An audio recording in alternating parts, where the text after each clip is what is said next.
آپس میں جڑے ہوئے ہیں۔ اسی طرح قوموں کی ترقی کا راز اتحاد و اتفاق میں پوشیدہ ہے۔ جس قوم کے افراد آپس میں انتشار کا شکار ہوں وہ زمانے کبھی ترقی نہیں کر سکتے۔ دراصل علامہ اقبال فرماتے ہیں، فرق قائم ربط ملت سے ہے، تنہا کچھ نہیں۔ فرق قائم ربط ملت سے ہے، تنہا کچھ نہیں۔ موج ہے دریا میں اور بیرون دریا کچھ نہیں۔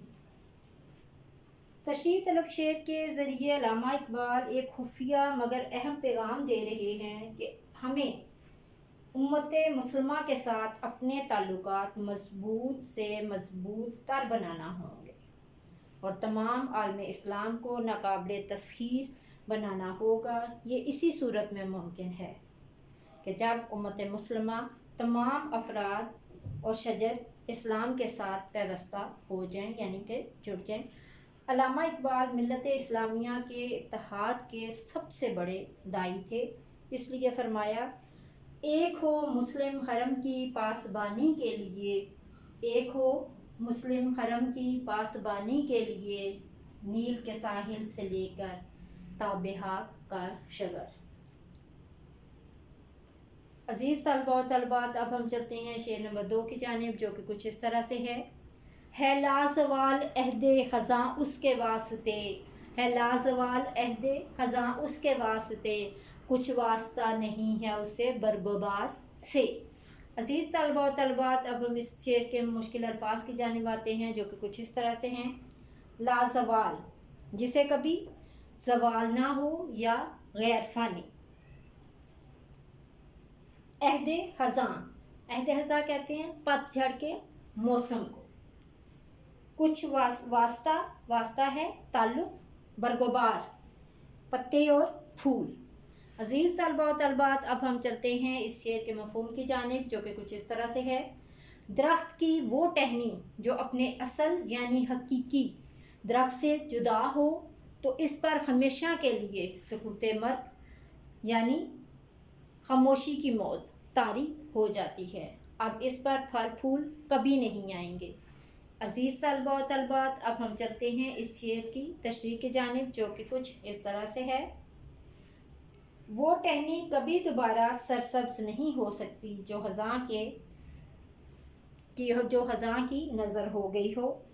وہ دوبارہ بہار آنے پر بھی تر و تازہ موسم سے دوبارہ سے نہیں بڑھے بلے کی۔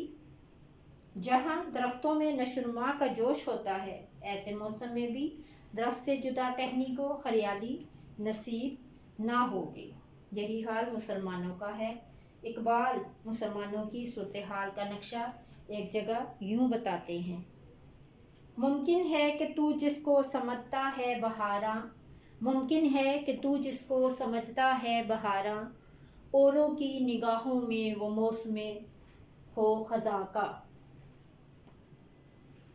علامہ اقبال اس شعر میں شجر اور شاخ کے استعارے کے ذریعے ہمیں یہ سمجھانا چاہتے ہیں کہ اگر کوئی شاخ درخت سے جدا ہو جائے تو اس کے مقدر میں کبھی پتے اور پھول نہیں کھلتے، خزاں ہمیشہ اس کا مقدر بن جاتی ہے۔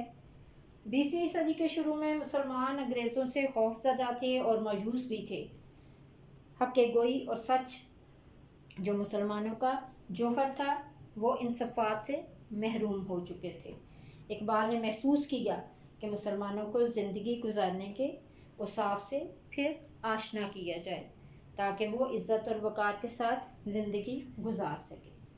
دراصل اقبال ان استعاروں کے ذریعے مسلمانوں کو یہ سمجھا رہے ہیں کہ اے مسلمانوں، اتحاد و یگانگت کو دستور حیات بنا لو، ایک دوسرے کے دکھ درد کو محسوس کر لو تو یہ زندگی تمہارے لیے تحفہ خداوندی قرار پائے گی۔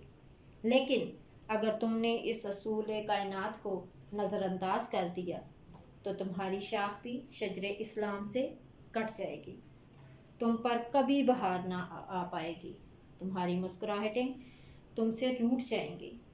ناکامیاں تمہارا مقدر قرار پائیں گی اور کامیابیاں تم سے کوسوں دور ہو جائیں گی۔ اے مسلمانوں سمجھ جاؤ، ابھی وقت ہے سمجھ جانے کا، سمجھ جانے کا اور کچھ کر دکھانے کا، اسی لیے کہ وقت اچھا بھی آئے گا ناصر، وقت اچھا بھی آئے گا ناصر، غم نہ کر زندگی پڑی ہے ابھی۔ عزیز طلباء و طالبات، آج کا ہمارا لیکچر نمبر 11 اختتام پذیر ہوتا ہے۔ نیکسٹ لیکچر کے ساتھ ہم دوبارہ حاضر ہوں گے، اس وقت تک کے لیے